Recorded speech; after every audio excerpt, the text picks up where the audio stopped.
This week on the podcast, we ask, is the gaming industry cooked? With prices rising, more talent being culled from the media and industry, we discuss what the future of gaming will look like for our kids. We also shared reactions to the latest trailer for GTA 6, and on this week's Pixel Picks Showdown, it's all about first impressions as we crown the best console launch game. All this and more on this week's Pixel Parents podcast.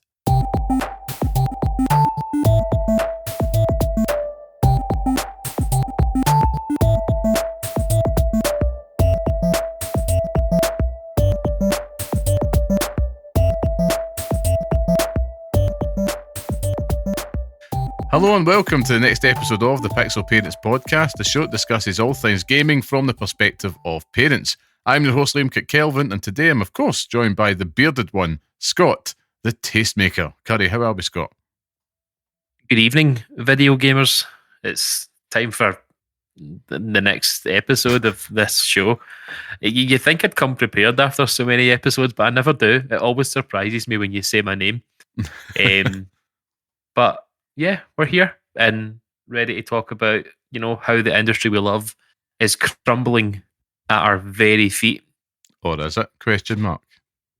I mean, it is. It damn well is, but, we'll talk about that soon. I think we'll just tell listeners that, that this man has made notes, I've made notes, we've got talking points aplenty. It'll be a good one, though. I'm looking forward to it. Definitely been on the tip of everyone's tongue amidst everything else, because there has been, amidst the doom and gloom, there's been lots of reasons to be cheerful as well within that. But how's your week been?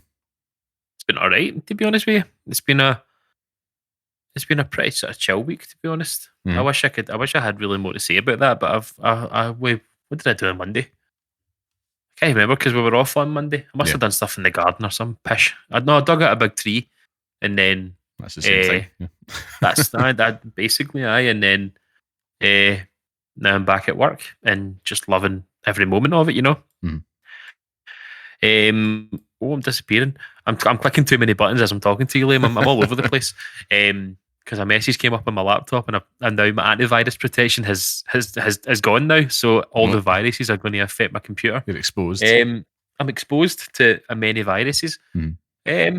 But no, I'm all right, to be honest with you. I've started getting back, as I said before last week, I've started getting back into running, and I ran for 25 minutes non-stop for the first time yesterday. And, I didn't die, so that's a plus. And then I rounded that off today with a nice home dumbbell workout, which literally made me feel like my heart was pounding out my chest. So take from that what you will. But we're here, and I'm ready to fucking shit all over the gaming industry. Jesus. Good shit, God. I'm ready to shit everywhere, to be honest with you. So how are you? Yeah, I'm good.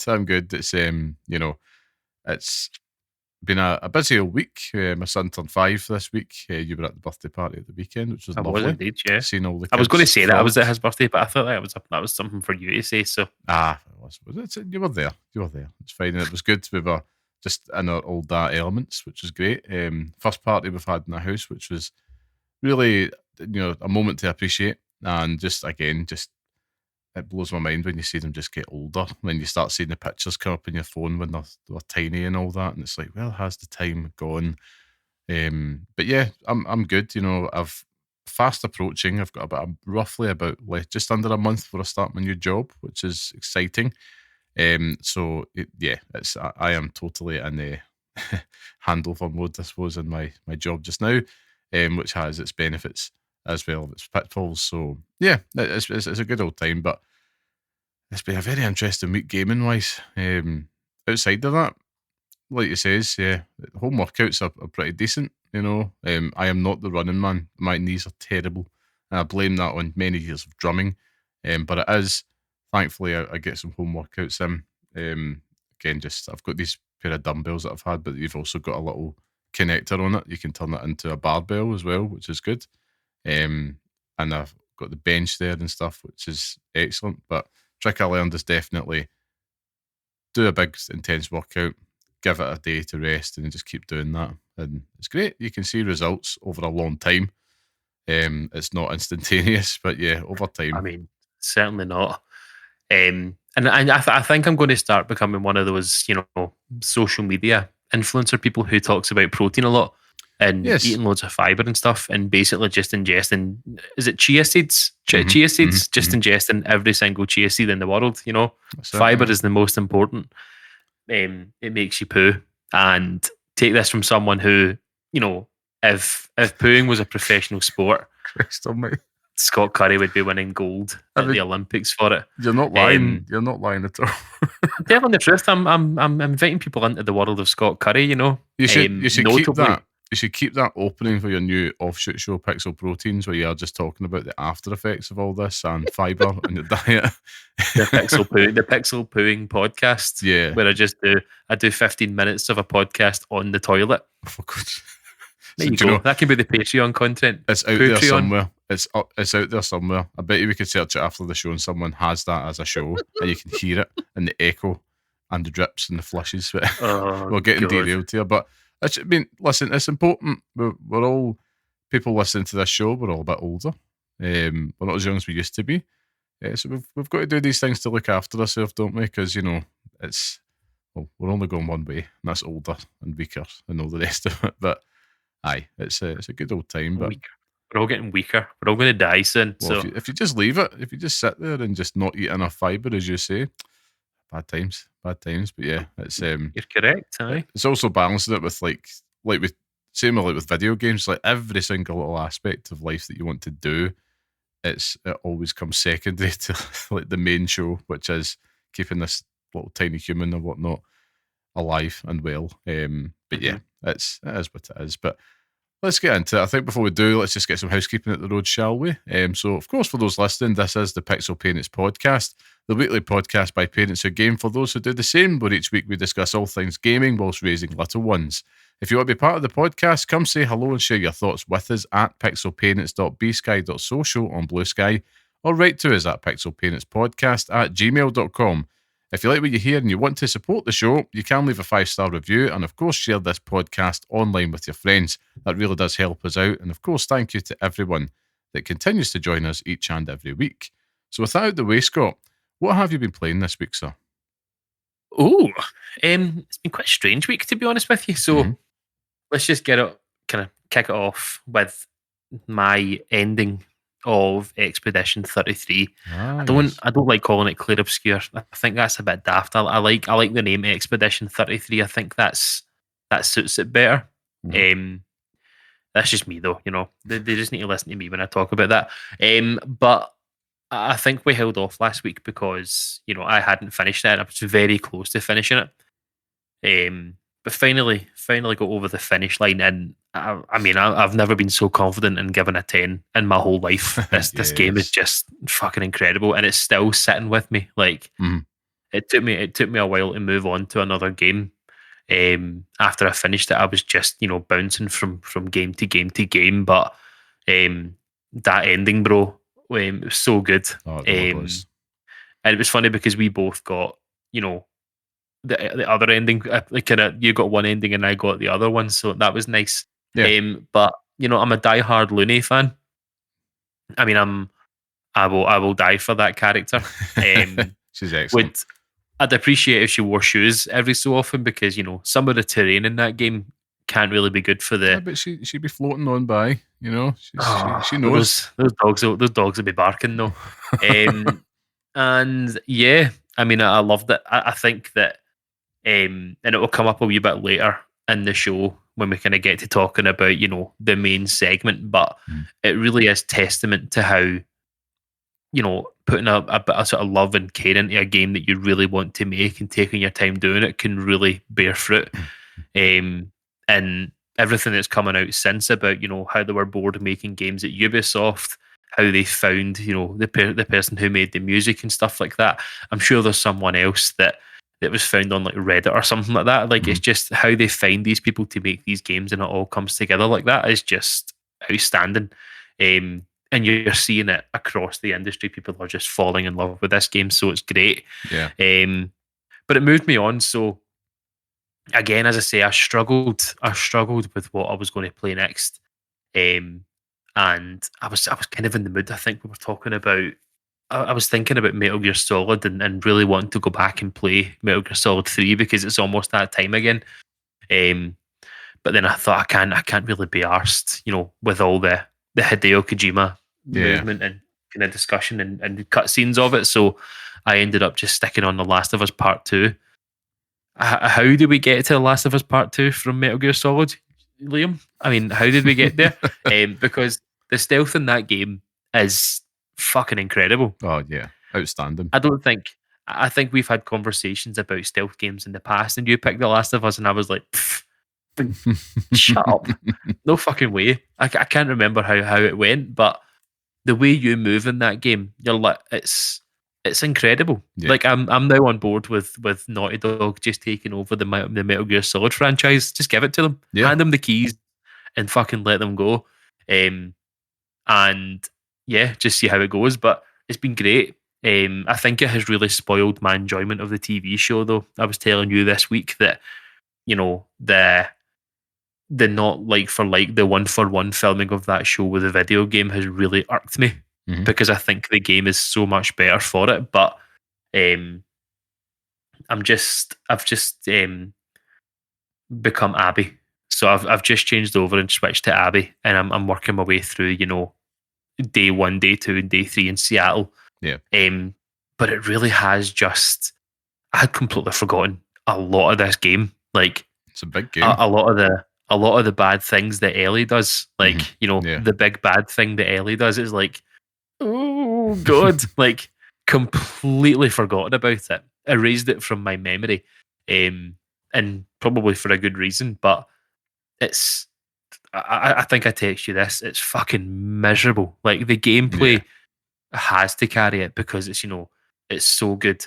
But the game itself is fucking it's miserable as you're playing it. It's like everything is so dude and like sad, and every moment of it is just like something else. It's like, oh, for fuck's sake. Every single time you kill a person, somebody shouts their name and asks them if they're okay. I'm killing dogs. I'm having to shoot dogs. Oh, Liam, it's brutal every time. It's honking. But I tell you something, that game, I know it gets a lot of shit for being re-released and remastered and stuff like that, but it's brilliant. Remaster it again. Remake it again and re-release it. On you go, because it's fucking phenomenal. They so definitely good. Will. Oh, it's so good. It is. It is a special game, man. Like, it's because all the focus is on the narrative of it, and it is really easy to forget. Like, they really did pour a lot of the heart and soul into making it the best game as possible, and it's such a joy to play through. And you're right, it's a miserable time, but I respect it for it because it knows what it wants to be, and it doubles down on it because it makes you it makes you face up to your actions in a way that a video game never has for me before. Which you don't feel good about it, because you're so used to just slaughtering millions, like some type of like angry god in every single video game. And now it's like there is a weight to it. Like you say, you shoot a dog and you're like, I feel terrible. Why did I do that? So you're probably about a third of the way through, halfway through just now. Yeah, probably. I mean, I'm a bit further than that, but I didn't really want to get into the specifics of what you're doing with Abby. I know it's an old game, but people are watching the TV show now, so I'd rather not. I'd rather not get into it, but it's just great. Like, and just looking at it all over again, like just seeing how it all plays out and all the different characters and stuff as well. It's a soap opera, and it's fucking excellent for it. So I'm actually buzzing to go back and play it again. I'm now getting to that point where like, do you remember when you got to that certain point in the game where you think it's over? Yeah. And then it just like it takes you somewhere else, and you've got a whole other, misery to work your way through. And that's the big one. But yeah, like it's been great going back to it, and it's kind of making me feel now like what next for Scott in the old gaming list. And I'm not sure yet. And I'm sure that'll come to us next week when I've finished The Last of Us, because I'm plowing through it, so we'll get there with it. I have a suggestion. Okay. It's one that you've mentioned a few times, I think recently in the show as well. I think it might be time for you to go do that Ghost of Tsushima DLC Could be. because It it's could short, be. nice brief. You Aye. batter through it in a couple of days. I might take myself back there. Then that might be a good shout. That might even get me on the Assassin's Creed train. It might get me fully on board with that. I'll have a look at it. But that's me in terms of games I've been playing. Still been playing Animal Crossing with the wee one, but we've made no progress. We're just catching flies and catching fish, and it's still the best thing ever. So Yeah. we're still moving on. We're still moving on with that. And yeah, it's very much just kind of the same as usual. There's a couple of other things that I know we're going to get to, so I'll let you talk about what you've been playing because I'm actually not sure what you've been playing this week. Shrouded in secrecy. Yeah. Well, Aye. the first one you do know because that happened literally, I think, the day after we recorded last week's episode, which is I finished Blueprints at long last. And I've thought about it. I think my final score I'm going to give that one is an 8, which on our scale is a great game. In terms of overall experience, I do think it's a wonderful puzzle box of a game, with the roguelike elements. It made for a very compulsive experience for me. And we sat and spoke about this in detail about, it's all about that experience. And, I enjoy taking my notes, making those discoveries and unraveling the secrets within the manor in my quest to find the elusive room 46. There is still a lot I can do in it. Will I go back? Perhaps, but probably very unlikely not. Once I roll credits, I felt like I had my fill with it. So, it's not a 10 for me, and I think that's purely just out of the odd moment of, tedium setting in with the RNG aspect to the rooms. You'll need to get in your draft pool for any given day.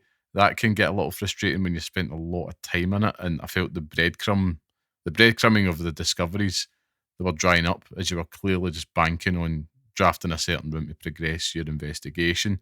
I did feel some of the praise, with it saying it's like a transcendent experience, 11 out of 10 and all that. It just didn't materialise for me in my playthrough. Maybe it's something if I spent another 80 hours on it or something, that might well be the case. Well, it's a great game. I do feel that it's an achievement in game design for me, with the time investment and the extra requirements needed to play it. Like you must take notes. I would say note taking this is mandatory. It does prevent it from being a 10 for me. Again, just for me. Maybe I'm just not that deep, Scott. But I mean, it wasn't something that I walked away like feeling like I played Claire Obscure, and that's one that's like that.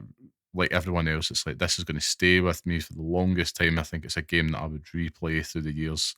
Like I mentioned, hadn't felt like a game like that since Batman Arkham Asylum came out. Overall, I think it's just Blueprints.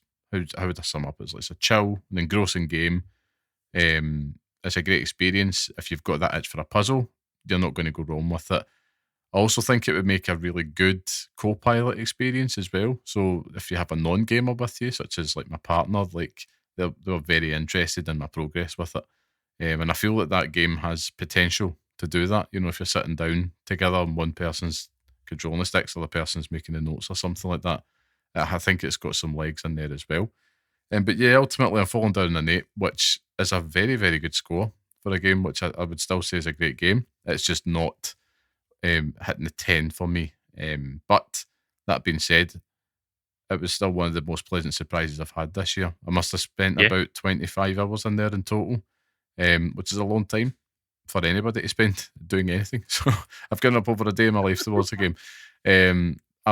I will say, outside of that, I was very much like you, like, what do I do now? But luckily, the year of the log is there. So the big one for me just now is Assassin's Creed Shadows, as you'd mentioned. So, I'm back in the groove with it. I'm doing everything I can to stretch the 11 daylights out of rolling credits on it, Scott. I think I've probably got about 2 more main targets to go. I'm about 50 hours into it, plus. And I'm really just taking my time. It's such a wonderfully crafted world, and it must be savoured. The score will come in completion for me. I will say it's such an excellent, and true feudal Japan experience that I'd be looking for. It's not like Ghost of Tsushima, but it's very much focused on the stylistic aspects of it. And it did have those feudal Japan elements peppered in. It was a lot more cinematic. Assassin's Creed Shadows is very much like you dropped in this world, this this moment in history, telling their own tale, which is great fun. And then once you start getting all the abilities and all that, and you start getting into the groove with the game, it's excellent. I still think Yasuke is going to be your man when you get in a groove with it, because he's just a tank and it's hilarious. Like, you literally just blast through everybody. It's also been a while, but it's worth me giving another patented Liam Kelvin's sad Marvel Snap update. Oh, right. Brace yourselves. Brace yourselves. And he's like a little sad trumpet or something here. But Snap Packs, they have arrived in the game last week. So it's the change to the card acquisition system. Used to be all about getting the Spotlight keys. Now it's Snap Packs. So you could get like Season 5 Snap Packs, which is the latest ones, or your seasonal ones, which is literally ones out like for over the course of the season. So basically, in a nutshell, I won't go into it in much detail. It's designed to give you a higher chance to get new cards, as opposed to the old system, which is a bit more of a grind. I think early signs, I've spent a week with it. I'm pretty much 1 or 2 cards off being collection complete at this point. And it's pretty like good. The whole collection? Yeah. Or those cards? No, the whole collection. I know, it's a disgrace. I think it is better. I just feel that the rate of the tokens that you get, it will cost you 5,000 tokens for a Series 5 pack, or 6,000 tokens for a new card, as always has been the case. Basically, every, I think it's 130 levels or something, you go up when you just kind of keep upgrading your cards. You'll get 3,000 tokens. So it does take, I think on average, you'll probably get about 3,000 tokens a week. 3,000 to 6,000 tokens a week if you're playing every day, like I'm doing. A good start, but I think, I think the meta ultimately in the games would still benefit from a week or two where there isn't just a new card, because they're going to be releasing more cards into it now. So, and it's just like, you need to let people breathe. Like, now that you've fixed the rate of which people can acquire cards, don't just start chucking more cards into it, because you've created the same problem. So I'll keep my eye on it, and I'll give you a future sad update. But I just wanted to share that in case any other saddos are out there like myself that enjoy Marvel Snap. I'd love to know if there's anyone else out there that's taking the plunge and sold their soul to Marvel. Plunged hard, man. Plunged hard. I've still to this day played it every single day since launch. That's still the most disgusting fact. It's like one of those things when you go to like a work do, and they're doing like a meeting. It's like, let's do an icebreaker. It says, well, I've actually, so it's a funny one, but I've actually played Marvel Snap every single day since it's released. Oh man, that's always a test for me, and I'm thinking about that now. About to go into a new job where you out yourself as a gamer, and it's like, are they over a generation where they just don't get it, or are they just like, all right, cool, or even better, or what game do you play? That's the golden answer, because it's like, right, yeah, we're going to get on well. Marvel Snap. It's great. Please release an iOS or a Mac OS version of it, please. Second, I very much appreciate that. But for me, I'm like, yeah, I still want to platinum Assassin's Creed Shadows, but that's my treat. You know what I mean? It's not something I'm going to rush. So I'm looking at what might be up next. And for me, next in the crosshairs, I think it's going to be Doom, which is coming to Game Pass next week. Which again, the year of Game Pass continues.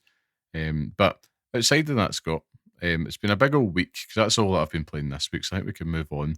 There was an update from a game. I don't know if many people have heard of it. Quite a small title called Grand Theft Auto 6. So that's kind of been doing the rounds this week. Now, last week after we recorded, naturally, Rockstar finally confirmed what most of us expected, which was that Grand Theft Auto 6 will release on PS5 and Series S and X on the 26th of May, 2026. So it's not coming this year. It got delayed into next year. Not surprising most people. I think we all kind of hoped at the best of times, but in our heart of hearts, we knew it was getting delayed. Even as much as we tried to manifest it into existence on the show a few times that it's coming this year. But then on Tuesday, I believe, this week, out of nowhere, like a fine RKO, Rockstar just dropped trailer 2 for what is the most anticipated game of all time. Scott, what was your thoughts on the trailer that they just kindly just plopped in the middle of the internet? It's quite literally, can't even speak. It is quite literally one of the most impressive things I think I've ever seen. Yeah. It is ridiculous. And I'm just talking about the ass physics in it. I've seen more ass than I needed to see, Does have a lot of ass. or not enough ass, as some people might say. But it is just outrageous, like how Rockstar just seem to do it so well. Like there's such a massive jump from. I remember watching trailers for Grand Theft Auto 5 and being like, Yeah. "Oh my god, this is the best! This is the best games will ever look." Yeah. Yeah. And then when you go back and play it now, it's like they're so cartoony and weird looking. Like they don't look like people; they just look like husks of color. Yeah. Whereas it's just like, whereas looking at this, it's like Jason has a face and he has hair and he's got a beard sometimes, and he'll have veins in his arms. There's bubbles coming up beer bottles. You can see them coming up on beer bottles when they're watching the TV. All the characters have their own personalities. Everything's just living, breathing Vice City. You just see hustle and bustle. There's constant things moving. I've watched breakdown analysis trailers about 40 times a day. I'm just checking to see if somebody's noticed anything different. Yeah, that's the fun part, isn't it? It's fucking outrageous. And do you know the worst thing is, Liam? The worst thing is, this isn't going to happen. This isn't going to be out for another year. Like, it's painful. I wrote in my notes that the mantra for the gaming media for this whole year was survive to 2025. But my now personal mantra with Grand Theft Auto 6 coming out in 2026 is basically just to survive 2025. Yeah. That's my own personal mantra, just survive 2025, because we've got that big fucking idiot over there in America, and you've got fucking arsewipe down south trying to ruin things. So that might be what tips the scales. If that big sweet potato grifter decides to, chance a world war, everybody's got that bolt, mate. We're waiting on GTA 6. Sit and fight yourself. I ain't going fucking. Just go fucking. We're waiting. I piss off you. Aye, like it's ridiculous, and I know there's fucking things happening all over the world right now, and it's fucking buzz. But I remember when Metal Gear Solid 5 was coming out, and I just remember saying to myself, just every single time you walk across the road, check it a million times, just so you don't get plowed down in the middle of the road like that character in Meet Joe Black. It's just just survive 2025, and then once we make it to 2026, we'll get our fix. Yeah. There you go. Yeah, I totally agree with you. I mean, it's just astounding when you're watching it, like right off the bat, the level of the detail and fidelity of Leonida and Vice City. It's just jaw dropping. You're like, how is this real? And it was all captured on a base PS5 as well. So not a PS5 and Pro. They've had to come out and actually like confirm it because people don't believe it. Yeah. It's really funny. Like what it's magic, and if anything, the delay, as much as it's it's disappointing, it feels justified, as it's quite possibly that I think this might possibly be the peak of AAA, quadruple A, whatever label gaming. We might never see this again. It's a possibility. I mean, where does it go? And they also launched the GTA 6. I keep wanting to say 5. The GTA 6 website, where you can basically start to dig into it. There's like over 70 new screenshots on there, and it starts to give you details of the 6 new locations within it as well. You get some details of the story, which I'll come back to in a second. But when you're going through the screenshots, and I was showing it to my wife yesterday, and I was like, tell me that's not real. And it was the thing, it was the arm hairs. I think I sent you a picture of it. I'm like, it's such an unassuming screenshot. Nothing exciting, just a guy hanging at the car. And I'm like, what? How have they done this? Like, they've went for a level of photorealism. It still looks like GTA, but it's real, if you know what I mean. Like, they've upped the stakes somehow from Red Dead Redemption 2. And you can't help but be filled with a bit of pride because it's made in Scotland, and it's like, this is awesome. Like when we're sustaining, we're personally sustaining the games industry now. Well, we're sustaining and breaking it. More on that later. But details of the story was on the website, which was very kind of Rockstar to share. So it reads as Vice City, USA. Jason and Lucia I don't know how you're pronouncing it. I would say Lucia. I would say Lucia. I think it says Lucia in there. It does, actually. You're right. Jason and Lucia I've always known the deck is stacked against them, but when an easy score goes wrong, they find themselves on the darkest side of the sunniest place in America, in the middle of a criminal conspiracy stretching across the state of Leonida, forced to rely on each other more than ever if they want to make it out alive. Now, Jason and Lucia, Scott, possibly the hottest characters in gaming. My So word, hot. they look good. Clear emphasis on the whole Bonnie and Clyde angle here, as the kind of mega leaks alluded to a few years ago. My hunch is that Jason is a cop just from that moment in the trailer where he's asked if he's ever been in the prison before. Feels like it's more than a hint. But then again, it feels a bit obvious, so I'm not sure if Rockstar are purposefully misleading us, not to a Last of Us 2 level, but we'll see. There's something going on there. It's going to be, it's going to end in heartache. However it is, that's the way it's going. But one thing I will say from these characters, what you see in the trailer, it just kind of reminds me, A, the houses aren't there anymore. Oh, as they once were. B, that we're not getting served like ugly criminals. It's like they look like kind of modern day people, which is it's set in a modern day setting. So it's like they look good. Jason's obviously hitting the protein bars. He's ripped. Lucia as well. She's got some booty. All the rest of it. It's like there's something there for everybody. And I'm like, it felt so modern, and I was actually it was refreshing to see Rockstar lean into something they've never done, because there's a clearly romantic element to this story that more than once they showed and alluded to in the trailer. We're going to be getting some saucy scenes in this game, Scott. Very saucy scenes. I mean, we're getting some saucy scenes in the trailer. Yeah. So this will be one to hide the wives whilst it's all going on. But no, you're right. I mean, it's just ridiculous. Like, literally no words, and all the character models and stuff like that. Like, looking at all the breakdowns on the Rockstar website and the screenshots that you're seeing and stuff as well. Like, it's just dripping with personality. Yeah, and that's the one thing you'll always get with a Grand Theft Auto game, is that every single character is just turned up to 11. It is outrageous how good they're doing it. So no, I think I messaged you saying, I'm 2 feet in, diving into the pool. Yeah. The only thing that would have sent me over the edge is just, take it from a trailer and just drop me in like 2 wee minutes, or not even 2 wee minutes, 20 seconds of just seeing character models moving around the world. But that will come. It'll say you'll have this welcome to Vice City, and then it'll show you like all the shit that you need to do, and it's like, yep, I'm going to be living in fucking Vice City for the rest of my life. Oh yeah. And that's I'm so excited for it. As I say, just go and watch. See if you've got any excitement for this game. Just go and watch all the breakdown trailers. Yeah, like even if it's just all the same person doing it, just go and watch them, because it's everywhere. It's crazy how good. It's crazy. I'm with you though. I think that the common theme here, and people should kind of all harking on about Jason being a cop and stuff as well. And I think it was alluded to in a leak, was it not? What's that? Sorry, was it not alluded to in a leak?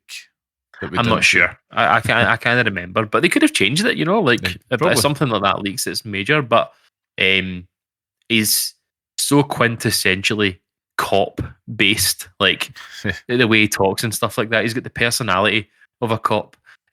So we'll say that. But Officer Handsome, that's it. Yeah, he is. He's Officer Handsome. He definitely gets some ass. He gets. If you were an Eminem song, he would get more ass than a toilet seat. I just wanted to say it out loud. Yeah.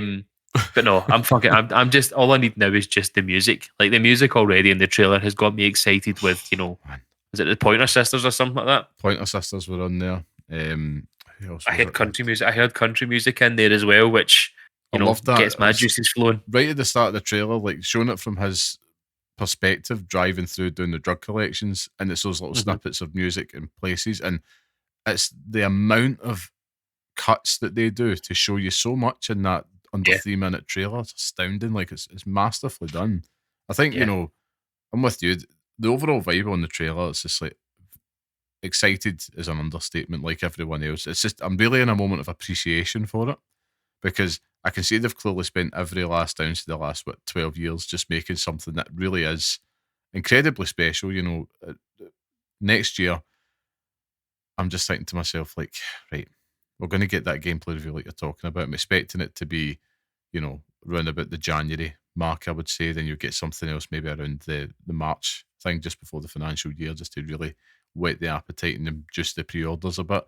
Marketing cycle being in full swing. I'm not expecting to see it at like a Game Awards or something like that, because they don't need it. They've got 78 million views on that trailer in 24 hours. That'll be probably double by the time this podcast goes live.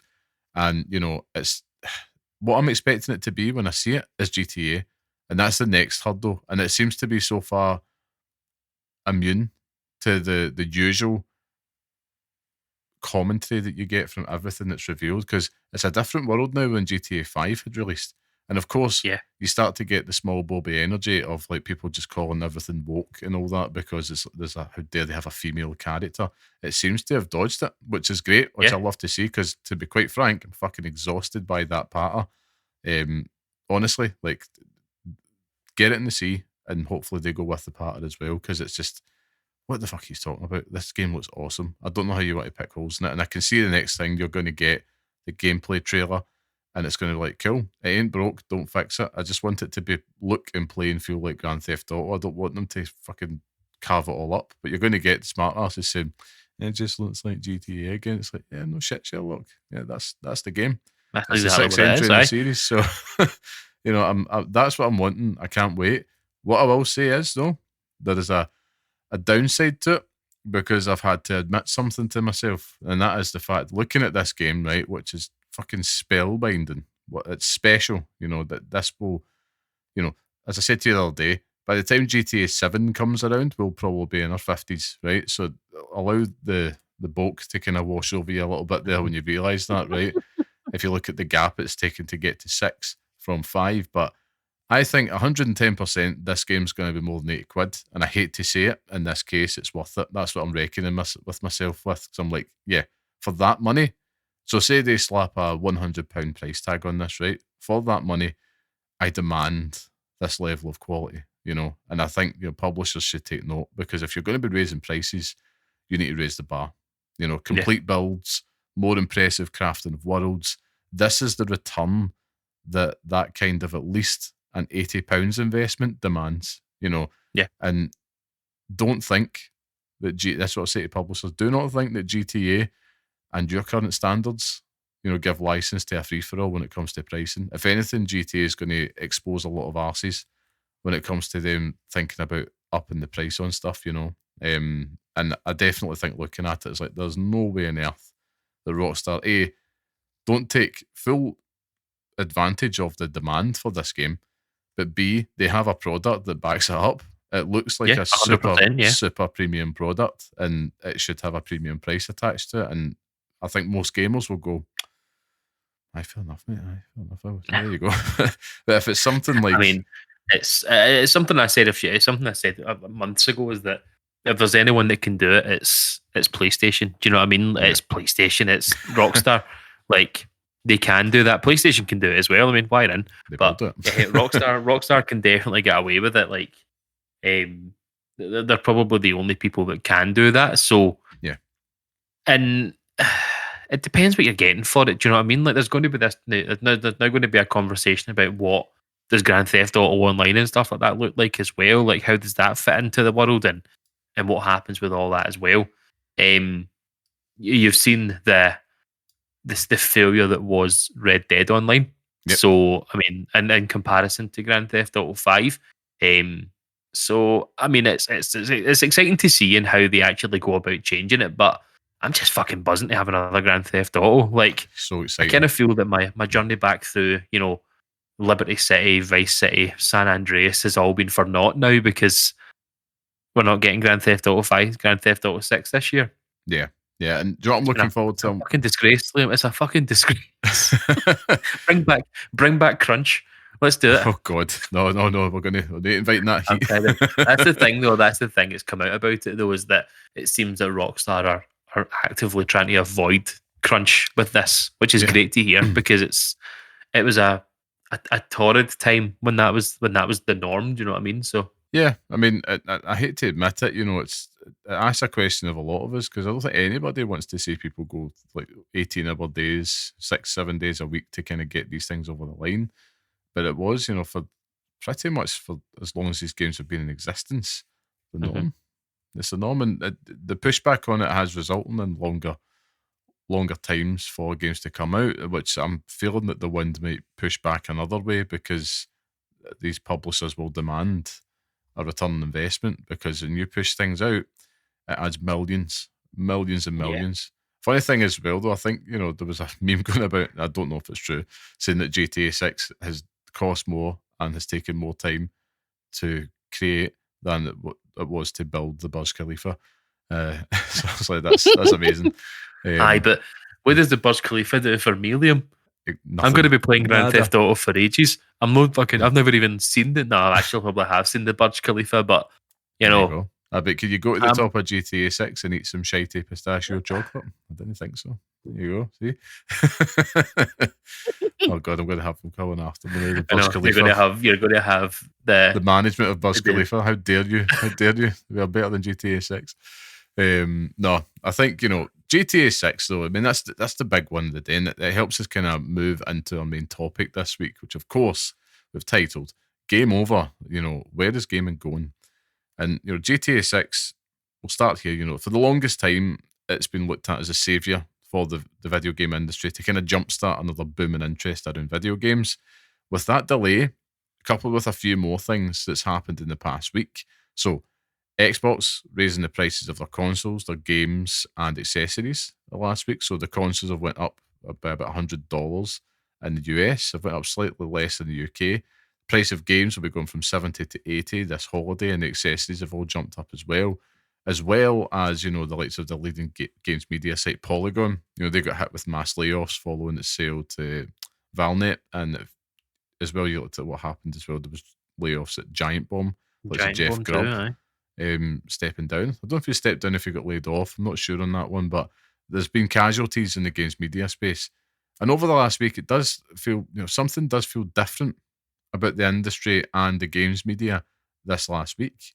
And I suppose the starting point here to ask you, Scott, is, is the gaming industry cooked?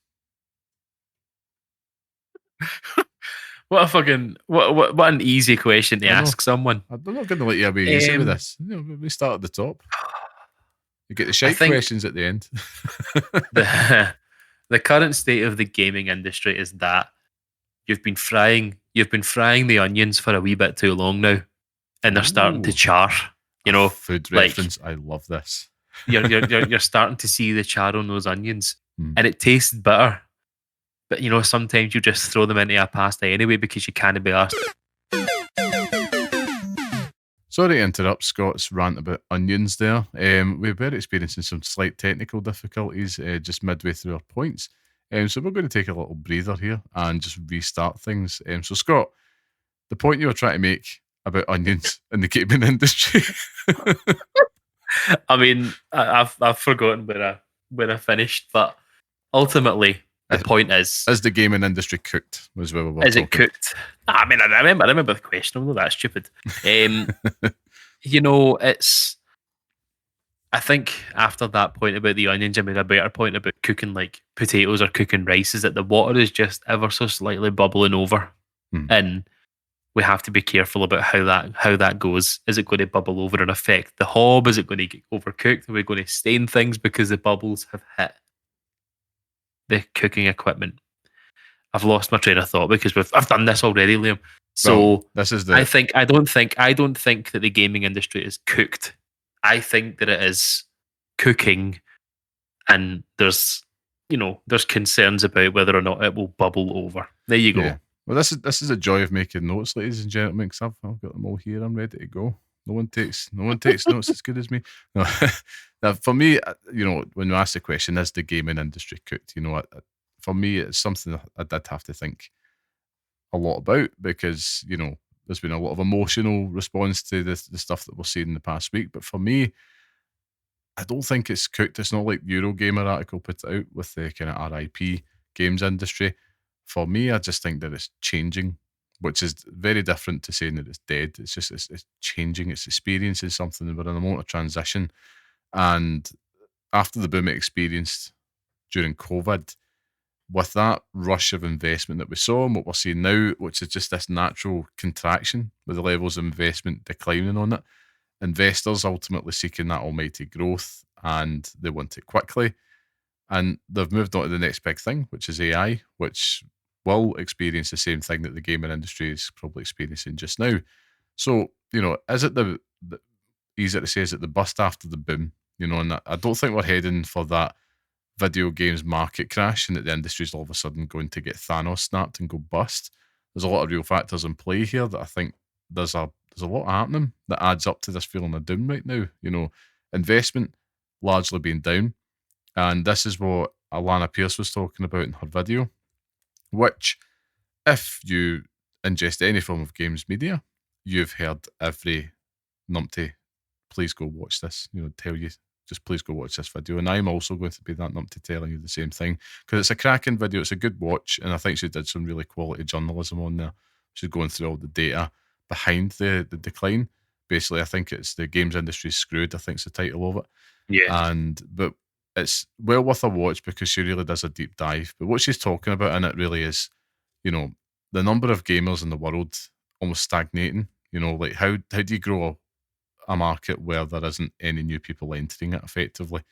And that economy of attention being that fiercely competitive space. So talking about things like your phones, social media being such a massive drain for your time.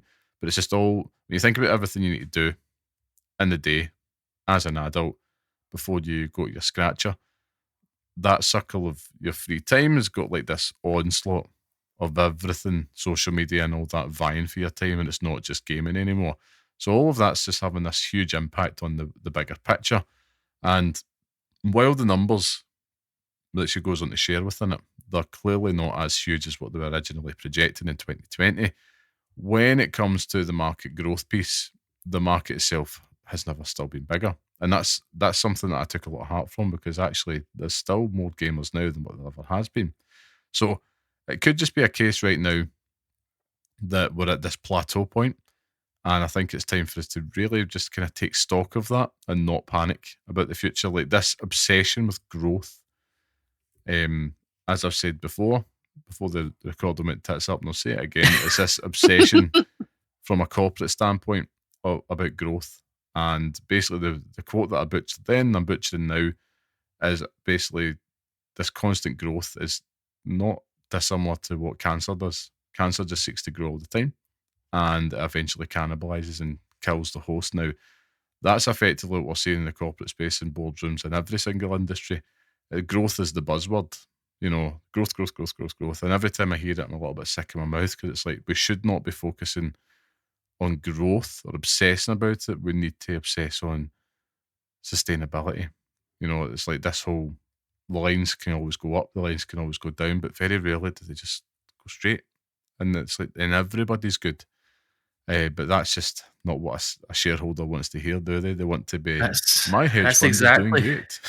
That's exactly what I was saying before we got rudely cut off, was that we're speaking about this as rational human beings. The people that are making these decisions are ridiculous people. Like Jules. Talking about Square Enix, who want like a Final Fantasy to sell 40 million copies before, it's even out. Do you know what I mean? Like, the people that make these decisions are just ridiculous. You've seen Hi-Fi Rush, you've seen the company that make that get sold by Xbox and then bought by Krafton, I think it is, or something like that. Do you know what I mean? Like, the people that are making these decisions aren't thinking about it as rationally as any other person from the outside looking in. Now, maybe they know something a bit more than us. Maybe they see something completely different, and that's fine. They get paid a lot more money to make these decisions than I do. I just get to talk about it with my best mate on a podcast that people listen to for some reason. But it's I think that the gaming industry is really in a place where it could stagnate, and we could be in a place where this time next year, 2 years down the line, that we're in a similar position, but everything just seems a lot more stable and, as you say, sustainable. But it doesn't feel like the games industry is ever like that. It's either all chips, all in, at the blackjack table, or we'll just sit out this hand. Like, Yeah. it doesn't ever seem to be someone making a conscious great decision on this. Now, we'll probably get to that point later, but as you spoke about, the Alana Pierce video, and it was something that is the basis for a lot of the conversations about this, and the reasons why we're in this position now, and why everyone's saying the games industry is dead.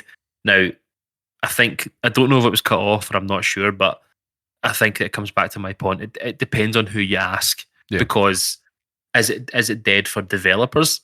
I don't think so. I think games developers are still going to make games. I think you'll still see AAA games out there. You still see indie titles out there.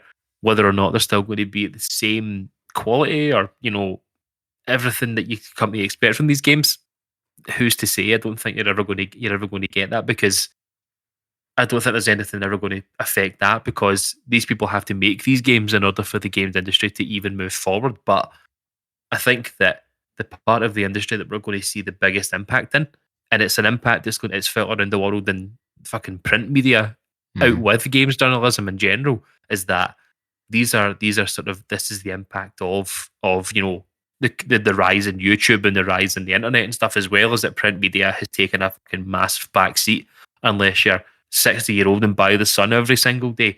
However, in the current games industry, that a lot of these sites and stuff like that are relying on people to visit, and who's doing that anymore? Like, if you can't digest something with the attention span that I have, if I can't digest something in a 20-second TikTok video, then I'm not interested.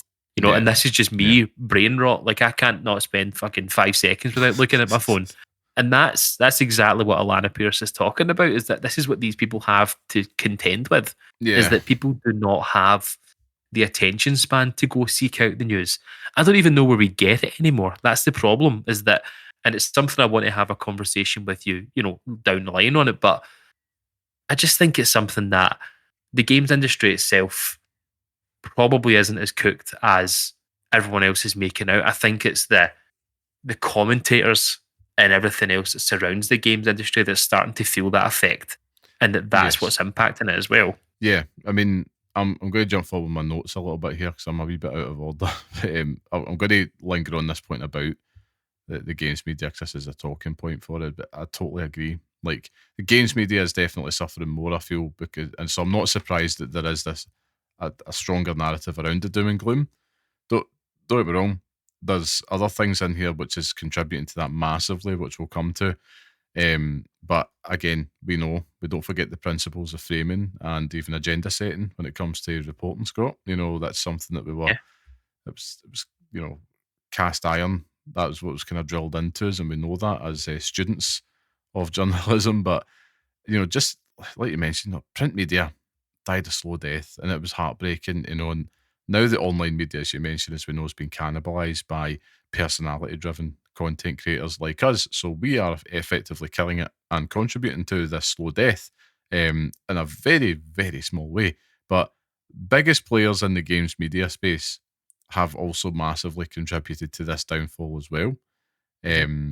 Over the last decade, the volume of quality gaming journalism has dried up significantly, as more individuals and people, whether it's readers or people within the games media, they went to like Twitter and Blue Sky to then consume the news, building up the followings. The micro reporting of stories became distilled down to 140 characters in favour of, getting the return of the huge followings, and that's because that's where people were.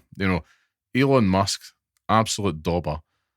He uses this phrase of it kind of being a town hall Twitter, and that's not something that he coined. That's something that people working in marketing has been coining for donkeys, which is like Twitter is effectively like an online town hall, and that's at the start of the .com boom. Effectively, it was websites, and it could be monetized, and you could earn livings off the back of it with advertising, etc. When you come to look at it now, social media had replaced that. So of course, if you're aspiring to have a career within games media, you had to have a social media following, or you had to at least engage with it to have some form of success. Now, so many people know the likes of Jason Schreier, but how many now would actually read his articles? It's that effect in a nutshell. I'm not saying it's basically it's all to do with consumer habits. It's not like, oh, it's your fault, games media. It's not that. They have no choice but to go where the habits is leading in order for people to consume their content. And unfortunately, the habits now making websites and that the places where quality journalism can exist, it's making it extinct. Now, it's not all their fault. There's clearly the biggest contributor to all of this is dodgy takeovers and the layoffs and them chasing low quality, like clickbait content that really contributes to most of this happening.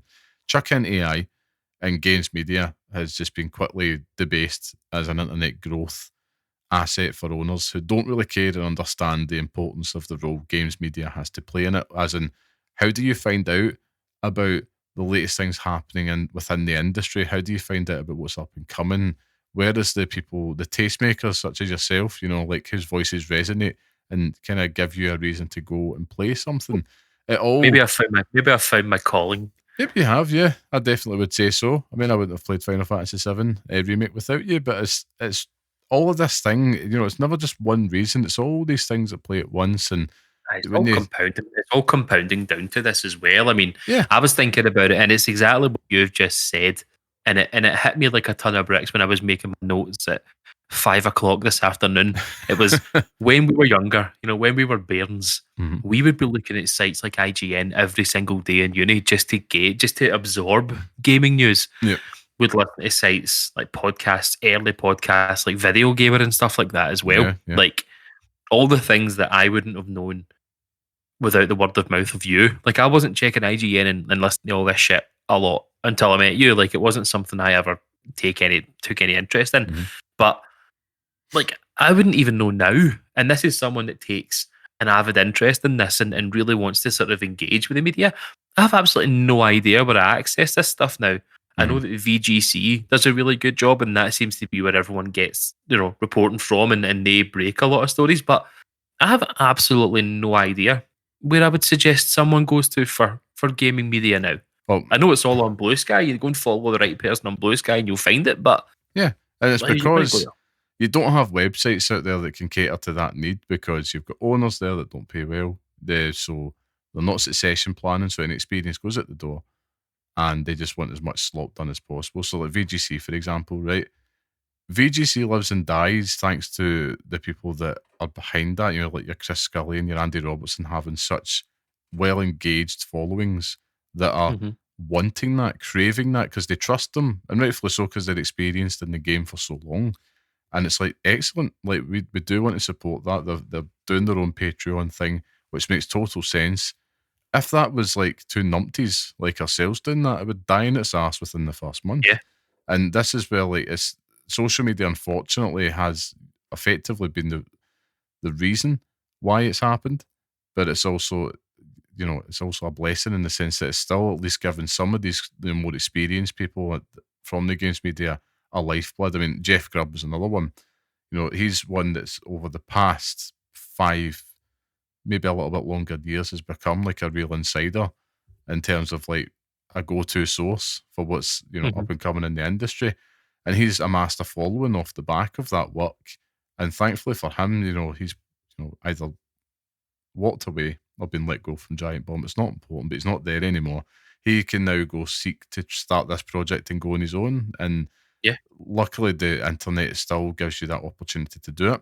But ultimately, it's this whole personality era of games media that has effectively killed the .com side of it. That games media decline, the rot is kind of seen, basically the hardcore like ourselves, right? Like you had just mentioned so eloquently, we are going to turn to podcasts. We might even subscribe to a newsletter now. We'll even go to YouTube and find our gaming media of quality there. It's not just slop, but the rot's kind of setting in, in terms of like everybody now has to then go to these platforms. And as I said before, it'll go full circle again. I think you're going to start to see a point where the fracturing of this quality across so many platforms. People will start to like you mentioned, like VGC. If they were to maybe 5 years, it's like, right, the website's starting to go down. Social media has become a shit show thanks to the algorithms. We can't reach the people that we need to.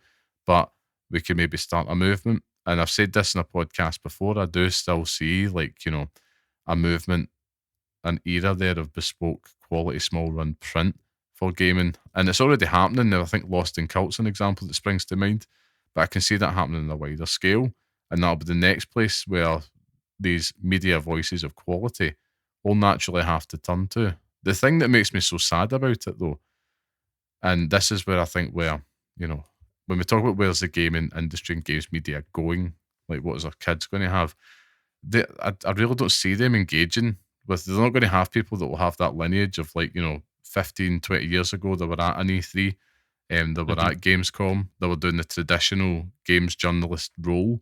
It's now content creation, and we will never understand that because they're not doing podcast long form like this. They're doing, hey guys, hashtag swag and all the rest of it, and it's like you said, 30-second brain rot. And it's stuff that I do not understand because I am not of that generation. But that's what they look for.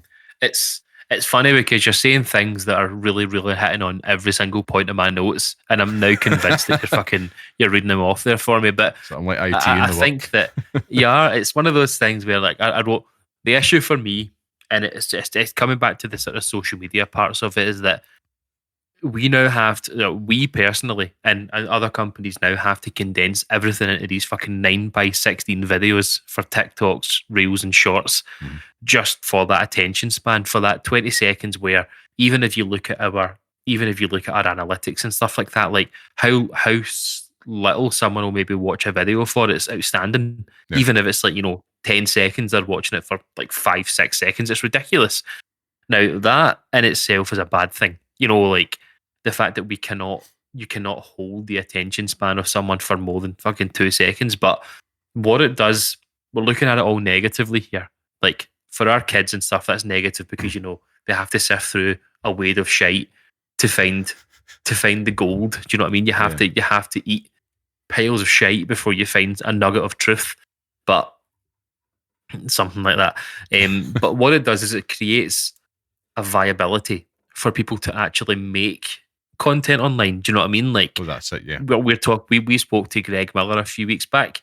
You're talking about Jeff Grubb. We're talking about VGC. There's a future there where they create content purely for these platforms, and they can still do that. Do you know what I mean? Like, there's platforms there for them to do it. Now, Twitter was a good one back in the day because you could make money off of Twitter. We spoke about Nebel in the past, but he would have been the richest man on earth if he'd stayed on Twitter before it came monetized. Like, he would have been the richest person alive because he was breaking everything, and it was great. Yeah. And the amount of hits he was getting online, the amount of follows, everything with stuff was incredible. But there's this market for that kind of content. But it just makes us all become those big fucking fucks in Wall-E where we're just glued to seats. Yeah. Just scrolling videos. Like, we're going to become, we're becoming those people, Liam. And at the end of Wall-E, where we're just becoming husks of ourselves. Yeah, we are like big doughy husks. I think it makes me sad as the purist in me. It's we're losing an ability, not just in games media, but we're not reading as much, so we're losing our ability to critically think and analyse things. We take things at face value. Hence the reason why the recent phenomenon in the last 10, 11 years of the racist Facebook anti, like and share if you agree. That thing in itself has such a power over the feeble-minded, I'd have to say, because we don't actually stop, breathe, read, ingest, and analyse things anymore to be like, well, hold on a minute. We don't do it. We take everything at face value. Hence why we're we're living in this timeline where you're potentially staring down the barrel of a Nigel Farage prime ministerial bout. I mean, let's just not get into that. I'm not getting into it, but it's like, let's just keep it on a nicer topic of the industry we love dying in our arms. It all feeds into each other. And the purist in me, to come back to it, like, I was someone that went in to do my journalism degree because I wanted to go down that route of gaming journalism. Now, I always felt that I was like 5 years late to the party, and we graduated in 2013, and at that point you could feel, kind of like now, you could feel the rot setting in, because it was like it was starting to become common practice with a lot of people working for websites that parts in like pay by word, etc. Luckily I didn't have that experience myself, but it was very much like the churn was settling in. Now right now there's an upside to the social media side, as you said, with the games media space, and that it democratizes opportunity in a way never before. So there's now a much more diverse range of voices, such as, if you're a gaming parent out there that want to listen to two numpties from Scotland, here you go. We're doing something. But that traditional path, you mentioned, like Greg was on the show the other week, right? We're on a first name basis now, right? We're pals. But he was on the show the other week and he followed that path, he worked his way up, did the column at the local paper, all the rest, got the gig at IGN. But even, he's a smart man. Like they've identified how they've had to change with the times as well.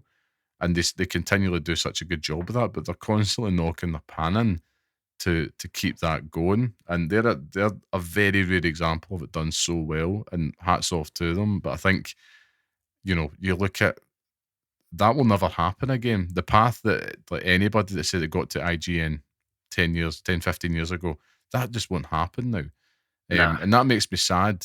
But I'm a bit conflicted because I'm like, well, knowing how journalism as an industry in itself works, it is very class based, and it is very much, geared towards people of certain backgrounds of wealth getting the opportunity over people of, say, working class backgrounds. You don't really see a lot of people from working class backgrounds within that space. It's quite a rarity. It's still like an old boys club type mentality, stonecutters and all that.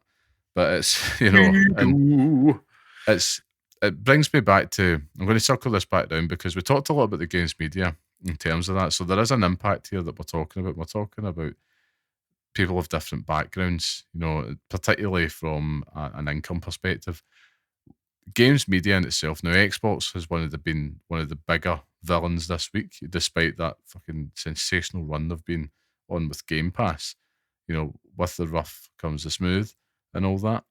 There's an impact in the short term to these like cost rises that they've introduced, and this has been another big angle with this doom and gloom of like, is the games industry dead? My primary concern, not so much it is around the likes of games media sites shutting down. I'm sad for that. I'm sad for the people individually that have been impacted. I'm interested in the market conditions, but I think I speak for most gamers and probably pundits out there like ourselves. The big primary concern just now when it comes to talking about the games industry is this rising cost of gaming that seems to be, it's here. This wave is getting bigger and bigger and it's coming fast and everything is more expensive. So of course, these growth cults can't just be happy with a bit of sustainability. Like I said, they're slabbering for profit increases. So I do think the impact of these price increases for video games, the 70 jumping to the 80 is going to be significant. I think we're going to see a greater gap between the market segments in terms of the maturity model. So it's almost going to create by accident. I'm so sorry to interrupt you, but see those words together in that sentence, you have fucking lost me. But I am too. I wrote this in my notes. I'm too stupid for this fucking conversation. Game cost more. Me sad is basically what I should have typed. Well, that's it. Listen, all I'm doing is hustling here, right? I'm not an economist or anything. We just got to talk a good game, no pun intended. But we'll talk about the market segments, like I'm saying there, right? And on the maturity model. So I think, as I was saying, there was this class barrier. So in terms of early adopters, those at the start of that segment, that maturity model, that cycle, they are going to now almost exclusively be those people with a comfortable level of disposable income. Now, that's always been the case to a certain degree, but so what it means is like newer games and consoles almost exclusively for those in that stage of the cycle doesn't sit well with me. And I look back to myself as a younger guy, right? Working class, a lot less income to spare. These products were still attainable and justifiable. If you were just to be like, even if it was like, I'll save a couple of months, I can justify that. I'm going to spend 300 quid in an Xbox 360. Now, if I was at the same age, 15 years old, my first job, I don't think I'd be able to justify it, the price barrier. 750 quid for a PS5 Pro from in America, $799 for an Xbox Series S. It just feels like, put an 80 quid game on top of that as well. It feels like the newer gaming releases and experience is shifting into this more middle class and higher market, which again doesn't sit right with me at all. And let's pull it right back to the purpose of what we do in this show. There's going to be a huge impact for families and fellow gamer parents. The impact's going to be fucking significant. Yeah. I've shared this story before, right? In my early days, first becoming a dad, the sting of paternity pay, and we've all felt it. All parents listening to this know what that's like, and you have to be really selective with any purchase, let alone fucking gaming purchases. And I remember sitting there for months, sweating, slabbering at the thought of Jurassic World Evolution, saving up the fucking spare pounds and all the rest of it, anything to get it. And these purchases went a lot, but at that price point of 80 quid, let me tell you, I ain't buying that shit until it's at least over a year old, and it's reduced significantly in price. It's very true. Now, Aye. It's interesting. You should bring up the whole class system again and everything you spoke about there, because just over a month ago, so as of the 4th of April, we had a chat about the big cost of gaming, and it was literally the 4th of April we spoke about it, and I had to go back and look at it because you asked me the question: are video games a middle class, like a middle class hobby? Yeah. And I think then I was very much against it. I was like, no, like I think that if you do your research and you do the sort of you do the legwork, you can get a bargain there. But I've completely flipped on my answer now. Just this week alone has set me down a path of saying like you are pricing people out of this. Yeah. Like even for me, like I could quite easily afford to buy myself a Switch 2, right? Quite easily go and do it. But the price of it is fucking egregious. And I only bring that up again because I'm convinced I'm not buying it in 2025. That's I'm putting it out there now, right? I'm putting it out. But it's fast becoming this hobby that only middle class people can enjoy. Like it's frightening. Yeah. The fact that we're talking about a mid-generation price rise on consoles that are now 4 or 5 years old. Yeah. And I think I said to you at the point where they actually announced it, is that I'm now convinced that this is just going to extend the life of these consoles longer, because what changes with this? Like if PlayStation or Xbox were to announce the next version of their consoles, so the PlayStation 6 gets announced at Summer's Games Fest, right? It's not going to, but let's just say for talking's sake, it's going to go down like a lead fucking balloon, because everyone knows that it's going to cost an arm and a leg for you to actually buy that thing. But what is the difference going to be now? Like if we're talking about a Grand Theft 6 trailer running on a fucking PlayStation 5, looking like that, like come on to fuck. Like what is going to change here? So I'm now convinced, and this is me, putting my Mystic Meg hat on, that this generation of consoles is going to go on longer than we even considered last year. Do you know what I mean? Like we're talking about the future. I think handhelds are the next thing, but I don't think we're going to see another PlayStation 6 or another Xbox for another good 3-4 years, maybe even 5 years. Like I don't think it's necessary at this moment. I hope you're right, because I mean, if you think about it, right, there'll be parents out there that will be sweating at the thought, and I'm thinking about the ones with older kids, right? And they might have just got a PS5 or something in the past year, maybe even a PS5 Pro if they're lucky. But the households where they're kind of shelling out twice for 2 copies of Mario Kart World and 2 Switch 2s, do I see that happening more often now? Because the Switch 2, I'm not taking aim at the Switch 2. It's more PS5 Pro and the Series X prices that's really making me nervous, because Switch 2 is kind of what you would expect. I think I still think it's too much, but it's fairly priced. I think when it comes to I think my issue with the Switch 2 is the price of the games. That's it. I think that's where they've overplayed their hand slightly, and I will very likely eat crow on this, right? Put it this way: if everything else is raising prices, but the wages aren't going up and they're remaining stagnant, the breaking point on luxury hobby buys is being gone. I think like people are just going to be like, well, I've got two boys and a girl in there. They all want their own copy of Mario Kart, and I know the game share thing is this, but it's like, what kids are like? They just want their own thing. Yeah. And are they going to be spending what, 240 quid?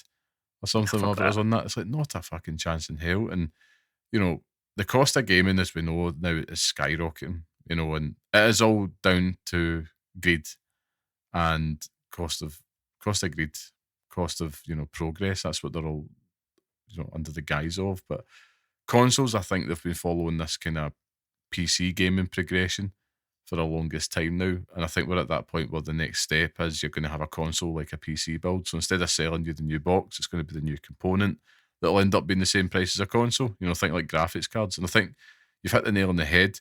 Handhelds is probably the next little vein in the mine for them to try to explore now, which is we can get away with releasing handhelds, And in that sense, when I come back to the point about the PC stuff, PC gaming could end up being a much more, that could go through a boom because it becomes more justifiable if you can be asked with the faff. But the rise on the console prices across the board, as we're seeing now, thanks to the likes of the tariffs and the global, market conditions, chuck in the increased development costs because it's now more expensive to hire people to make the games in the first place. You've got to pay them. And, more time to make the games that justify the machine in the first place. I'm with you. I think we have to demand that there's an extended generation timeline. The last time we saw one that was extended was like Gen 6, PlayStation 3, Xbox 360, and that is because of the global recession. Then we got hit with the standard, 7 years, usually it lasts, the PlayStation 4. GTA 6, as we talked about, it's out next year. We'll have had the PS5 Pro for 18 months. And you just know, Scott, you know that by next September, the PS6 part is happening. You're going to see it online. You're going to see Insider Gaming, maybe even a Jeff Grubb or something, just telling us it's like, look, we're getting murmurs. The dev kits are in their hands. PS6 is coming. And I'm telling Sony, I'm telling Xbox right now, they can fuck right off with that patter. I think the generations now just have to be justifiable for the cost. Coming back to what I'm saying with GTA 6 and this whole thing I've hated this for the past 10 years. It's like the consoles are trying to, follow the iPhone model, iterations and all that. A console isn't a bloody phone. It's not something I'm using 8-9 hours a day. So sinking $1,000 onto an iPhone if you wanted to, right? You have to get an iPhone Pro or something like that. It's, for the amount you're using it, you could justify that to yourself. For a console, aye. You might use it 1 or 2 hours every couple of days, every couple of weeks. It's like, no, I'm not doing that. And if they want to churn one out and make the generation shorter, but as you're saying, it's like it's taken us 12 years to get a GTA 6. It's taken us, 4 or 5 years to get just a standard sequel exclusive like Ghost of Yoti or something like that. Yeah. I just don't see that how they can justify this. And I say this as a mug punter that buys a PS5 Pro. This generation has just got started. And it's like, it feels like we need that 10-year model just now at least. But I'm sick at the thought, Scott. I'm sick at the thought because it's like, I feel mugged off by it. I really do at this point. I mean, I don't want to start talking about PC gaming because, let's keep those gremlins in the corner. Let's just keep them over there where they deserve to be. But these consoles are getting so close to what PC gaming offers. Now I'm with you. I can't be arsed with the faff. I actually considered a Steam Deck recently because I think it's easier, but again, then I have to figure out how to use the fucking thing, and I'm too stupid for that. Yeah. I just want to put a game in and it works. But it's just I can't see it. Yeah. I cannot see it. I think that news of a PS6 after all the discussions about console rising prices and stuff like that, it's just not going to happen. I cannot see this now. This is me 1 month before this conversation talking about how the gaming industry is fine and everything's great, but now we're having a conversation a month later. So come back to us in a month, right, and everything else will have fucking burnt to the ground. I wager a frosty pint of Guinness that we will be hearing more than a few murmurs, at least the first reports of PS6 dev kits, and it's coming in 2027 by next June. Oh, God. I wager a cold Guinness on that. I'll forget. You need to remember it because I will forget. Well, a man never forgets a Guinness bet, but I'll be there to collect. And listen, I'll be with you. I'll be heartbroken because I'm like, ultimately it's on me as the consumer. Yeah. It's like I've purchased the PS5 Pro and I feel like I've really, Assassin's Creed Shadows was really like the only game that I've been playing it, thinking, wow, like the Yeah, pisser works, and Astrobot was another one, surprisingly.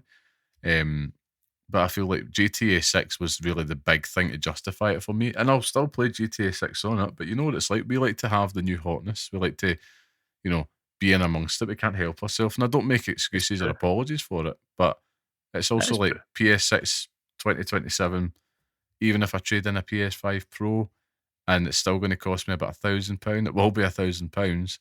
Um, I can guarantee that. It just gets really harder to hustle for It's one of because those. Yeah, it's one of those. Like I'm king of the crow here. I am king of the crow because I go back on everything that I say. However, this if there are mummers and it's going to come out in 2027 and it is anywhere above or anywhere near £1,000, it will be the first time that I genuinely consider not making that upgrade straight away yeah, because it's not necessary. It's completely unnecessary. Like unless it fucking massages my feet and tickles my balls when I'm playing it, then you know that's the only thing that's ever going to get me to buy it. But I just don't see how much more they can do.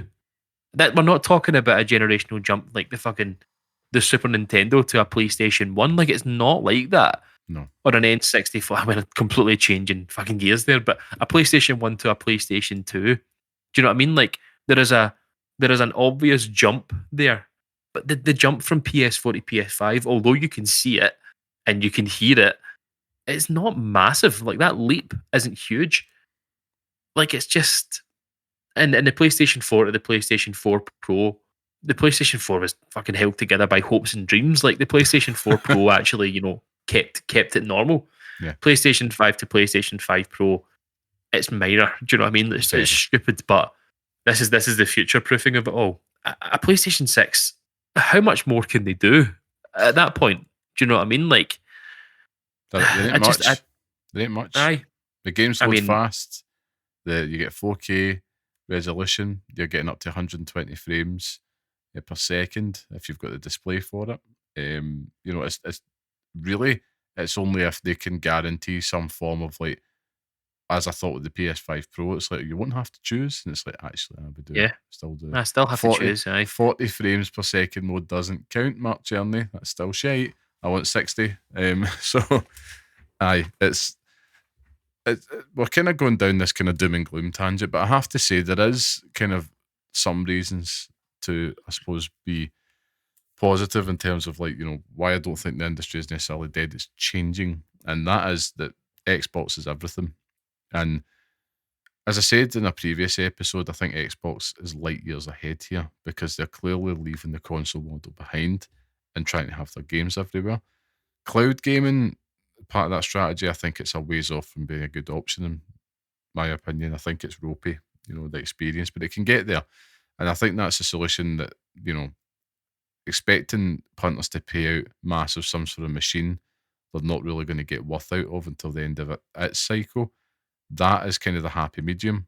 And that is the thing that I think blows in the face of this kind of is gaming a middle class hobby where you could just buy a Game Pass subscription and play anywhere effectively. And Game Pass is the shining light here. That will go up in cost as time goes on. There will be a price increase on that this year. I'd expect Game Pass Ultimate to be something like £25 a month or something very soon. But it doesn't sting as much because the quality is Fucking finally there. It that does is sting, but disgusting though.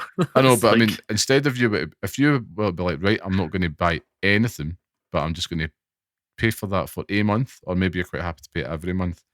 £25 is a very easily justifiable cost over £80 per pop.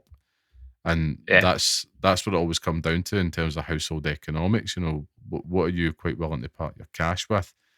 Mhm. And I think that's how they combat. And I think that's how at least the Xbox will go, well, if you don't want to pay 80 quid, at least it's all on day one in Game Pass. Let's go I mean, over you're right. let's go over to PlayStation now. They'll Mhm. do the complete fucking opposite. And that's I would say is a word of warning.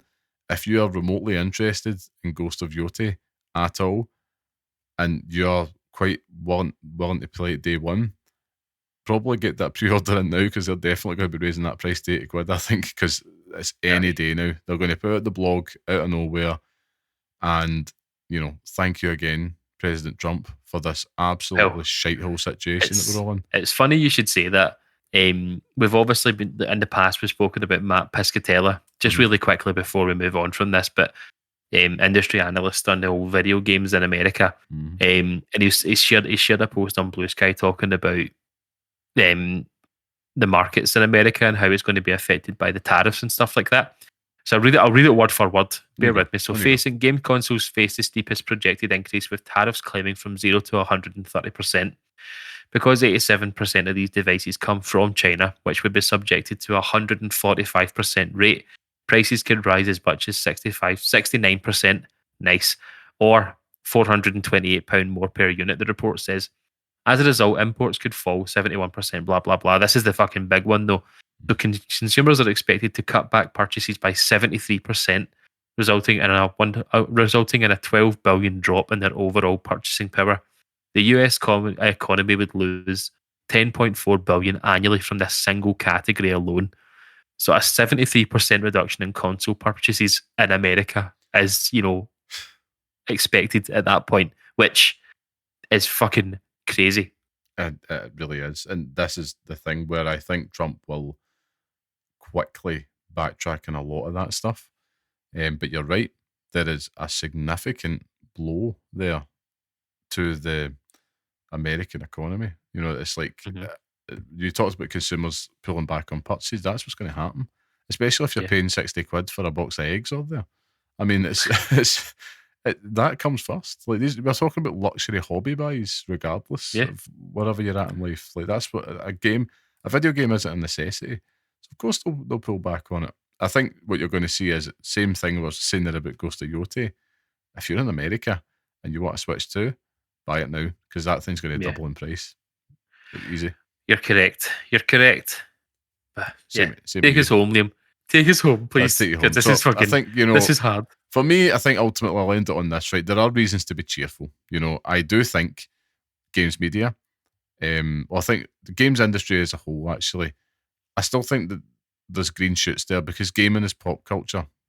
I think video games are going to get growth on even a smaller level, not COVID levels, thanks to film and TV moving away from the superhero era into this video games adaptation era. Minecraft, Sonic, Mario movies, they're all single-handedly creating this new generation of gamers and interest in games. Wait until the Fortnite movie. Wait until that. The Last of Us will be bringing in new mature gamers who can finally see the beauty of the medium for its storytelling. I might go buy a PS5 and buy Last of Us Complete. This is still happening now, so that's why I still have hope for the future.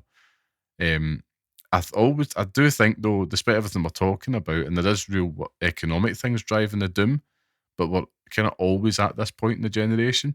How many times have we heard this will be the last console generation ever? We've been hearing that since the PS3 days. It's cyclical. It won't go away. We'll keep on having this discussion. I do still believe in the GTA 6 bounce. It won't last forever. But these moments are so rare, man. And it's huge enough to bring a lot of people back and widen the market, even if they're paying, $1,070 billion trillion quid for a copy in America. And then you've still got GTA Online with that new generation of gamers to monetize. I can still see that being mega. And as for the media, like I said, times are changing. Look at the average age of most well-known traditional gaming folk. At least an average age of 35 to 45. That's old. And I say that's somebody in that bracket. There's a generation of media there, a new generation. While they're not going to be doing the same stuff that we aspire to, content creation being in the palm of your hand, the industry is going there. The media we know is dead. And the Patreon economy is king. And I still think it's the same, it's the same as same people it's just in a different form. It's the same as what we know, it's just coming in a different form, that's all. If anything, the upside is, I think, as I said before, it's democratised the opportunity a little bit. But it is going to be, the quality will be diluted because it's getting fractured down. But yeah, ultimately, I don't think the industry's dead. I think it's just changing. Whether it's console generations, price of entry getting shorter and steeper. Either ultimately consumers bite and we keep going with it, they accept it, or the makers, they simply output less and charge more. But as an art form and the biggest entertainment medium in the world, just video games are going nowhere. And I think our kids are still going to have a rich and fruitful video games industry. I really do. Maybe that's just me being a foolish optimist, but I really do think, right, my son's sitting there playing Super Mario 64 on the Switch today, and it's like, yeah, he's probably going to be playing Super Mario Odyssey 3 or something in 15 years' time. You know, they're still going to do it. Nintendo's lasted way longer than the boom of the video game industry, let's put it that way. So they're still going to be there, and it's still part of their culture, and they'll cherish all of these worlds and stories the same way we do, just in a different way. That's really it. But you are correct. The outlier here, and this is what I'll end it on, is that big fucking stupid idiot in charge of America. Like, that's the outlier here. Everything else has been fine, but him and his fucking wee pet idiot are also fucking destroying the world. So sometimes you have to give the most foolish what they want to really understand the mistake they've made. And I think that's what's going to happen in America. He's getting deep with it. So deep. Knee deep, mate. That's me. That's me. Take us home, because I have got a conversation I need to have about the Pixel Picks this week, because I'm fucking buzzing to have a chat about this. Okay, well, of course, then that means that it's time for the Pixel Picks Showdown, where each week we each pick a game from our chosen theme and decide which one deserves to live on the hallowed Pixel Picks list, which is our definitive list of the best games we recommend and pass on to the next generation of gamers. Now, last week's theme was post-apocalyptic game, with Fallout 3 becoming the latest addition to that list. So in this week's showdown, we're going to be debating what best console launch game we think should feature on the Pixel Picks list. Now, as always, last week's winner goes last, so that'll be me this week, I believe, thanks to the coin. And so, Scott, let's get to it. What's your honourable mention and what's your pick? So, I've got two honourable mentions, and I'm not picking them because I'm sick of talking about Nintendo, but the first one was Luigi's Mansion on the GameCube. Ooh, nice, good pick. Fucking glorious, and obviously Super Mario 64 as well. Yeah. But no, fuck that. I'm not talking about Nintendo. They can go fuck themselves after this week. I'm actually going to go down a route that, you know, I've been wanting to go down a long time and have a conversation with you about Sega, Liam. Now, in your head, a Sega console, a launch title on a Sega console. I know it's coming. What on earth is he fucking talking about here? Does it rhyme with Memecast at all? Does it rhyme with that? It 100% does rhyme with a Memecast, because we're going to have a conversation about one of the best consoles of all time with the Dreamcast, and a little title that we'd like to call Soul Calibur. Yep. Now, right off the bat, Liam, I am not winning this one. Okay, I get it. 100%, I'm at peace with it. This is just a platform for me to fucking share my love for the game Soul Calibur. Now, let me preface this by saying that Soul Calibur, the original Soul Calibur, is not even my fucking favorite Soul Calibur game, because I'm looking at Soul Calibur 2 here. But is that the one you're going to play? Is that the one you're going to play in the Switch too? That's the one that I'll in 2026 when I buy it. Yeah, but you can't argue against its pedigree. No, it has a 98 on Metacritic and currently sits at number 2 of the best games of all time on there. If you go and type in best games of all time on Metacritic, Soul Calibur is number 2, and it fucking deserves its place on there. It was a juggernaut. What made it so good and why it was such a good standout fucking launch title was how insanely good it looked. The character models even now still look good. Yeah. It looked better than the arcade version, which, you know, back at that time wasn't the norm. You know, it was a huge deal back at the time. But the good thing about Soul Calibur is that you would think it would be clunky as all hell to play, and it wasn't. It was so smooth and easy in the eye, and it was so easy to get into. Like, even you, Liam, you could get into Soul Calibur. Oh, I've played Soul Calibur. The button masher of all button mashers. You could mash away and kill everyone. But if you really wanted to get, you know, knee deep into the actual combat systems of it, you could do that as well. There was a lot there. It came with a ton of content in it. I remember playing the Weapon Master mode. I remember unlocking all the characters and stuff as well, which I've been arguing this point for my whole life now. But bring back unlocking characters in video games. Stop putting them as DLC. Put Anna Williams on the disc and let me unlock her in Tekken 8 because I'm not fucking paying for her. Fuck that. Let me unlock her. More content complete, please. That's what we're asking Yeah, for. let's do it. Let's do it. Basically, though, what I want to say is that launch title games are so good because they are the games that say, yeah, I really need to buy this. Yeah. Now, that's my problem with the Switch 2 at the moment is there's not this killer app on there that's saying I need to go and buy a Switch 2 for this. Mm-hmm. If I'm going to buy a Switch 2 for anything, it's to play Soul Calibur 2 on the GameCube part of it. And that's ridiculous. But Soul Calibur was definitely one of those games that kind of made you say, yeah, I need to buy a Dreamcast. And I didn't buy a Dreamcast because I was too young and didn't have the disposable income to buy my own Dreamcast. Yeah. And you know what? I actually played Soul Calibur for the first time on my cousin's Dreamcast. Mm-hmm. Yeah. And it was one of the greatest experiences that I've ever had. But honest to God, even just looking at the box art for Soul Calibur, you know, it makes me emotional just looking at it. It's like, oh, it's so good. Like it's such a fucking good game and an excellent series. Like characters like Ivy, Nightmare, Siegfried, the Edge Master. You know, we all remember Edge Master. You know that has a fucking a weird connotation to it. But you know, my favorite character of all time, and it really shouldn't come as a surprise to anyone. And it's probably my favorite video game character. You know, full stop, is Mitsurugi from Soul Calibur. Like, I fell in love with that man, and I still do. I still hold out. You know, someplace in my heart that he shows up in another fighting game like Tekken. But I just want to shout it from the rooftops that Soul Calibur is phenomenal. And I know Soul Calibur 6 was shite. I know people didn't enjoy it. But just bring back old Soul Calibur titles. We're doing the Capcom collections. Just put them in a collection and just let us have them. Like, I know there's going to be issues with the licensed characters like Zelda and Heihachi and Spawn for 2. And then you've obviously got Vader and Yoda and all that, but the other ones, but fuck all that.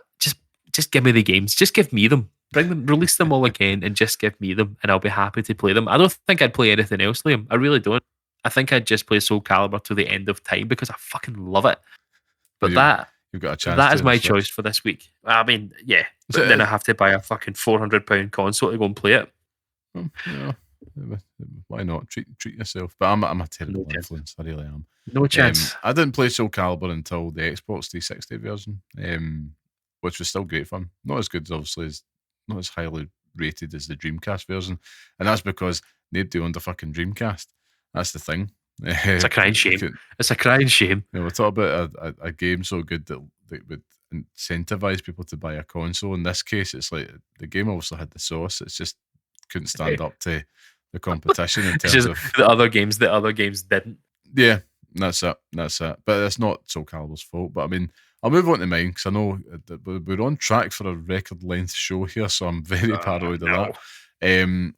My honourable mention this week. I wanted to go modern with this one because I thought I need to give it some love. I really do. But my honourable mention this week is going to go to Spider-Man Miles Morales on the PlayStation 5. Just because I think that is a game from a console launch perspective of what I'm looking for. It's like, can pretty much anybody play it? Does it have appeal for the whole family? Is it something you could show to your parents if you were a kid and go, look at this, that looks real. That's the news. That's not a game.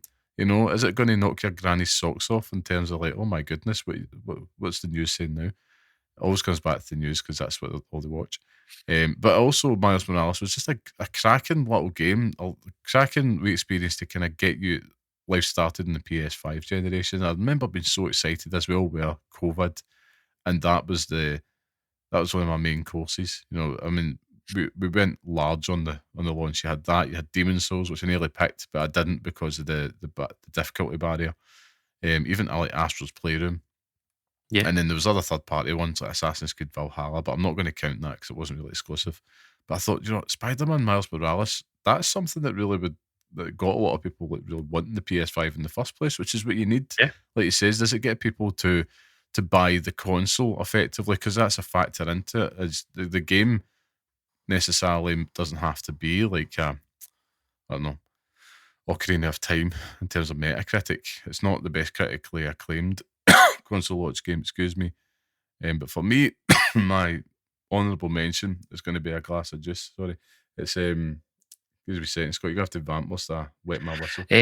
His honourable mention was Spider-Man Miles Morales, which was a game that I actually hadn't played until, fairly recently, which I then enjoyed.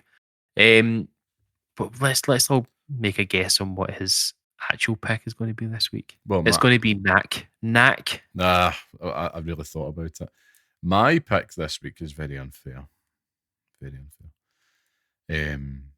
But I like to go for the win, Scott.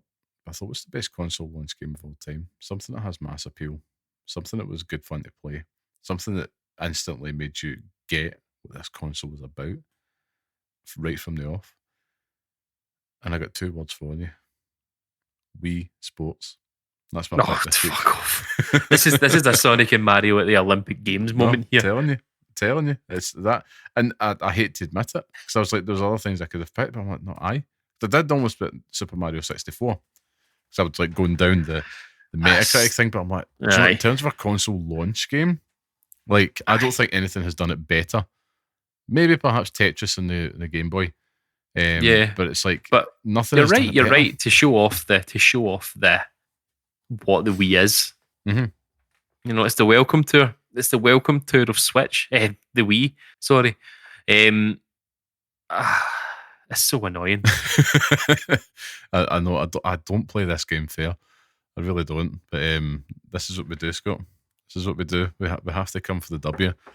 And I do think that if you're asking a room of gamers what's a better console launch game, yeah, you're probably right. I'm not happy about it though, and I did say I'm not going to win this. I'm not happy about it because you can't argue with it. You've got grandparents, you've got aunties, you've got uncles, you've got everyone in the family, dogs playing Wii Sports with you. And do you know what? It was good fun in the moment. It was something. I remember playing it with my wife. It wasn't my wife back then; it was just my girlfriend. But it's just like, this was amazing. Finally being able to play games together, and sharing that. And it was like right from the off. I didn't get the Wii at launch, but I certainly was going round. I think it was who was that now? I think it was my cousin that had it at launch and going round there and playing it, and it was just like, oh my god! And you knew it's like, yeah, this isn't the best game I've ever played, but it's probably one of the most fun gaming experiences I've ever had. And bowling, my god, you used to have like bowling nights. Not so much the tennis, it was the bowling that was my favourite in that. Not so much the boxing as well, but the bowling, man, we took it seriously in the household. Really did. Just you're right. You definitely are right. It's I was looking at the Wii. I was looking at Wii Sports.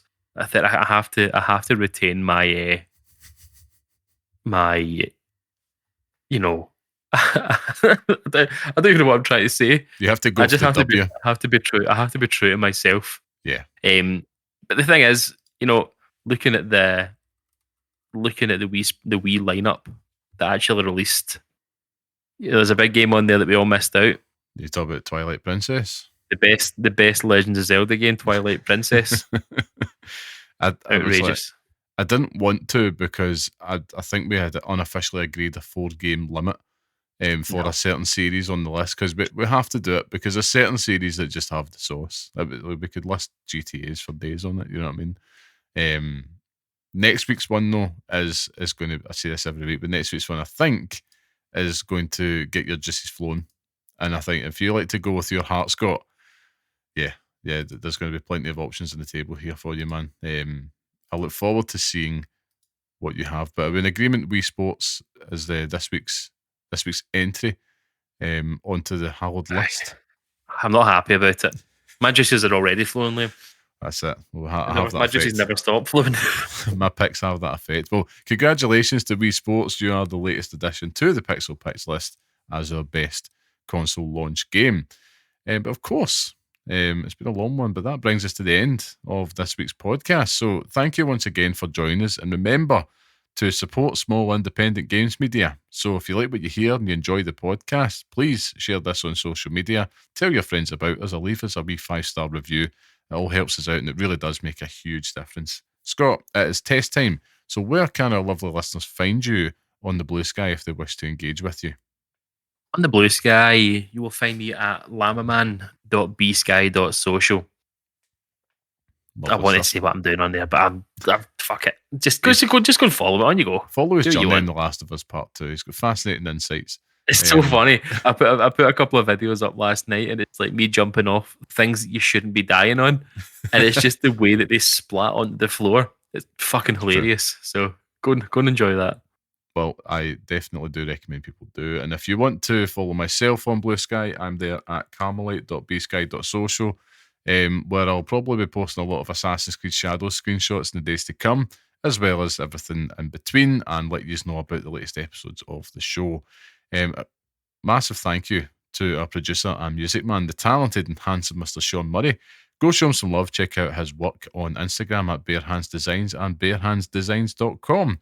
Of course, you can listen to the next episode on all major podcast platforms such as Spotify and Apple, and follow us on Blue Sky at pixelparents.bsky.social, and of course, write to us at pixelparentspodcast@gmail.com, just like our lovely listener Ryan had did this week. Thank you so much, Ryan, for writing into us. It was a really heartwarming story, just giving us some updates on where you're at with your little girl and your gaming journey together. Please keep them coming. We really do appreciate it.